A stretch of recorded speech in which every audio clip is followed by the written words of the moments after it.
Shri Satcharitra, Chapter 9, Effect of Compliance and Non-Compliance with Baba's Orders at the Time of Taking Leave. A few instances. Mendicancy and its necessity. Devotees' experiences. Baba fed sumptuously.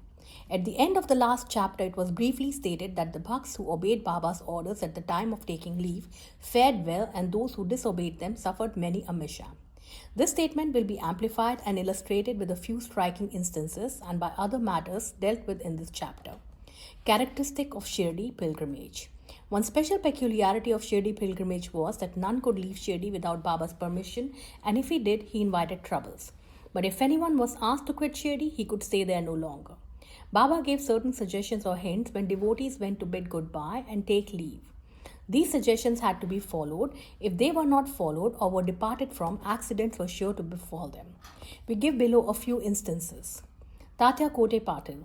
Tatya Kote was once going in a tonga to Kopargaon Bazaar. He came in haste to the masjid, saluted Baba and said that he would go to Kopargaon Bazaar. Baba said, "Don't make haste. Stop a little. Forget the bazaar. Don't go out of the village." On seeing his anxiousness to go, Baba asked him to take Shama with him. Not minding this direction, Tatya Kote immediately drove off his tanga. Of the two horses, one which cost rupees 300 was very active and restless. After passing Savli Vihir, it began to rush rashly, got a sprain in its waist and fell down. Tatya was not much hurt, but was reminded of Mother Sai's direction. On another occasion, while proceeding to Kolhar village, he disregarded Baba's direction and drove in a tonga, which met with a similar accident. European gentleman. One European gentleman of Mumbai once came to Shri with an introductory note from Nana Sahib Chandorkar and with some object in view. He was comfortably accommodated in a tent. He wanted to kneel before Baba and kiss his hand. Therefore, he tried thrice to step into the masjid, but Baba prevented him from doing so. He was asked to sit in the open courtyard below and take Baba's darshan from there. Not pleased with the reception he got, he wanted to leave Shirdi at once and came to bid goodbye. Baba asked him to go the next day and not to hurry. People also requested him to abide by Baba's instructions. Not listening to all this, he left Shirdi in a tonga. The horses ran all right, but when Savli Vihir was passed, a bicycle came in front, on seeing which the horses were frightened and ran fast. The tonga turned topsy-turvy and the gentleman fell down and was dragged over some distance. He was immediately rescued but had to go and lie in Kopargaon hospital for the treatment of his injuries. Such experiences were legion, and people learned the lesson that those who disobeyed Baba's instructions met with accidents in one way or the other, and those who obeyed them were safe and happy. The necessity of mendicancy. Now to return to the question of mendicancy. A question may arise in the minds of some that if Baba was such a great personage, God manifest, why should he have taken recourse to begging bowl throughout his life? This question may be considered and replied from two standpoints. Who are the people who have a right to live by the begging bowl? Our Shastra says that those persons who, after getting rid of or becoming free from the three main desires, that is for progeny, for wealth, for fame, and accept sannyas, are the fit persons to live by begging alms. They cannot make cooking arrangements and dine at their home. The duty of feeding them is laid on the shoulders of householders. Sai Baba was neither a householder nor vanprastha. He was a celibate sannyasi, that is sannyasi from boyhood. His firm conviction was that the universe was his home. He was the Lord Vasudeva, the supporter of the universe and the imperishable Brahma, so he had full right to take recourse to begging. Now, from the standpoint of Panchasuna, 5 sins and their atonement. We all know that in order to prepare foodstuffs and meals, the householders have to go through 5 actions or processes, that is Kandani, pounding, Peshani, grinding, Udakumbi, washing pots, Marjani, sweeping and cleaning, Chulli, lighting hearths. These processes involve destruction of a lot of small insects and creatures, and thus the householders incur sin. In order to atone for his sins, our Shastras prescribe 6 kinds of sacrifices, that is Brahma Yajna, Vedayana, offering to Brahman or the study of the Vedas, Pitri Yajna, offerings to the ancestors, Dev Yajna, offerings to the gods, Bhut Yajna, offerings to the beings, Manushya Atiti Yajna, offerings to men or uninvited guests. If these sacrifices, enjoined by the Shastras, are duly performed, the purification of their minds is effected, and this helps them to get knowledge and self-realization. Baba, in going from house to house, reminded the inmates of their sacred duty, and fortunate were the people who got the lesson at their homes from Baba. Devotees' experiences. Now to return to the other more interesting subject. Lord Krishna, has said in the Bhagavad Gita 9:26, "Whosoever devoutly offers to me a leaf, a flower, or a fruit or water, of that pure-hearted man I accept that pious offering."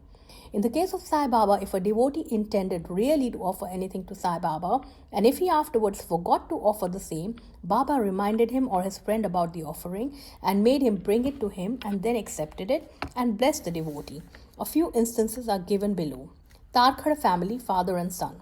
Mr. Ramchandra Atmaram alias Baba Sahib Tarkhar, formerly a Pratna Samajist, was a staunch devotee of Sai Baba. His wife and son loved Baba equally or perhaps more. It was once proposed that Master Tarkhar should go with his mother to Shirdi and spend his summer vacation there, but the son was unwilling to go as he thought that in case he left his home in Bandra, the worship of Sai Baba in the house would not be properly attended to, as his father, being a Pratna Samajist, would not care to worship Sai Baba's picture. However, on his father's giving an assurance under oath that he would perform the worship exactly as the son was doing, the mother and the son left for Shirdi on a Friday night. Next day, Saturday, Mr. Thakur got up early, took his bath, and before proceeding with the puja, prostrated himself before the shrine and said, "Baba, I am going to perform the puja exactly as my son has been doing, but please let it not be a formal drill." Saying so, he performed the puja and offered a few pieces of lump sugar as naivedya. The sugar was distributed at lunchtime. That evening and next Sunday, everything went on well. The following Monday was a working day and it also passed well. Mr. Tarkhar, who had never performed puja like this in all his life, felt great confidence within himself that everything was passing on quite satisfactorily, as per the promise given to the son. Next Tuesday, he performed the morning puja as usual and left for his work. Coming home at noon, he found that there was no prasad to partake of when the meal was served. He asked the servant cook, who told him that there was no offering made that morning and that he had completely forgotten to perform that part of the puja, offering naivedya. At this, he left his seat and prostrated himself before the shrine, expressed his regret at the same time, chiding Baba for the want of guidance in making the whole affair a matter of mere drill. Then he wrote a letter to his son, stating the facts and requested him to lay it at Baba's feet and ask his pardon for his neglect. This happened in Bandra at about Tuesday noon. At about the same time, when the noon aarti was about to commence in Shirdi, Baba said to Mrs. Tarkhar, "Mother, I had been to your house in Bandra with a view to have something to eat. I found the door locked. I somehow got an entry and found to my regret that Bhau had left nothing to eat for me. So I have returned with my hunger unappeased." The lady did not understand this, but the son, who was close by, understood the whole thing, that there was something wrong with the puja in Bandra, and he therefore requested Baba to permit him to go home. Baba refused this, but allowed him to perform puja there. Then the son wrote a letter to his father stating all that took place at Shirdi and implored his father not to neglect the puja at home. Both these letters crossed each other and were delivered to the respective parties the next day. Is this not wonderful? Mrs. Tarkhar. Let us now take up the case of Mrs. Tarkhar herself. She offered three things, that is bharit, roasted brinjal mixed with curds and spice, kacharya, circular pieces of brinjal fried in ghee, peda, sweet meat ball. Let us see how Baba accepted these. Once Mr. Raghuveer Bhaskar Purandare of Bandra, a great devotee of Baba, started for Shirdi with family. Mrs. Tarkhar went to Mrs. Purandare and gave her 2 brinjals and requested her to prepare bharit of 1 brinjal and kacharya of the other when she went to Shirdi and serve Baba with them. After reaching Shirdi, Mrs. Purandare went with her dish of bharit to the masjid. When Baba was just sitting for meals, Baba found the bharit very tasty. So he distributed it to all and said that he wanted kacharya now. A word was sent to Radha Krishna Mai that Baba wanted kacharya. She was in a fix, as that was no season of brinjals. How to get brinjals was the question. When an inquiry was made as to who brought the bharit, it was found that Mrs. Purandare was entrusted with the duty of serving kacharya. Everybody then came to know the significance of Baba's inquiry regarding kacharya and was wonderstruck at Baba's all-pervasive knowledge. In December 1915, when Govind Balram Mankar wanted to go to Shirdi to perform the obsequies of his father. Before he left, he came to see Mr. Tarkhar. Then Mrs. Tarkhar wanted to send something with him to Baba. She searched the whole house but found nothing except a peda, which had already been offered as naivedya. The boy Govind was in mourning. Out of great devotion to Baba, she sent the peda with him, hoping that Baba would accept and eat it. Govind went to Shri and saw Baba, but forgot to take the peda with him. Baba simply waited. When again he went to Baba in the afternoon, he went empty-handed without the peda. Baba could wait no longer and did ask him straight, What did you bring for me? Nothing, was the reply. Baba asked him again. The same reply came forth again. Then Baba asked him the question, did not the mother, Mrs. Tarkar, gave some sweetmeat to you for me at the time of your starting? The boy then remembered the whole thing. He felt abashed, asked Baba's pardon, ran to his lodging, brought the peda and gave it to Baba. As soon as Baba got it in his hand, he put it into his mouth and gulped it down. Thus the devotion of Mrs. Tarkar was recognized and accepted. As men believe in me, so do I accept them, was proved in this case. Baba fed sumptuously. How? Once Mrs. Tarkar was staying in a certain house in Shri. At noon, meals were ready and being served, when a hungry dog turned up there and began to bark. Mrs. Tarkar got up at once and threw a piece of bread which the dog gulped in with great relish. In the afternoon, when she went to the masjid and sat at some distance, Sai Baba said to her, Mother, you have fed me sumptuously. My famished prans' life forces have been satisfied. Ever act like this, and this will stand you in good stead. Sitting in this masjid, I shall never speak untruth. Take pity on me like this. First give bread to the hungry and then eat yourself.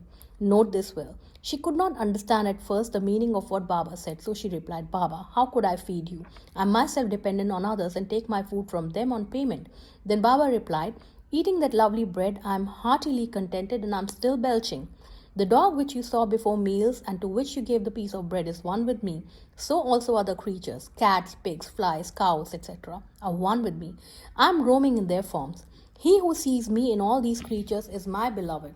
So abandon the sense of duality and distinction and serve me as you did today. Drinking these nectar-like words, she was moved.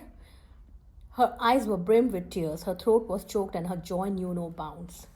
Moral. See God in all beings is the moral of this chapter.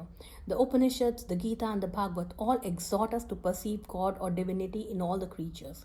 By the instance given at the end of this chapter and other numerous to mention, Sai Baba has practically demonstrated to us how to put the Upanishadic teachings into practice. In this way, Sai Baba stands as the best exponent or teacher of the Upanishadic doctrines. Bow to Shri Sai, peace be to all.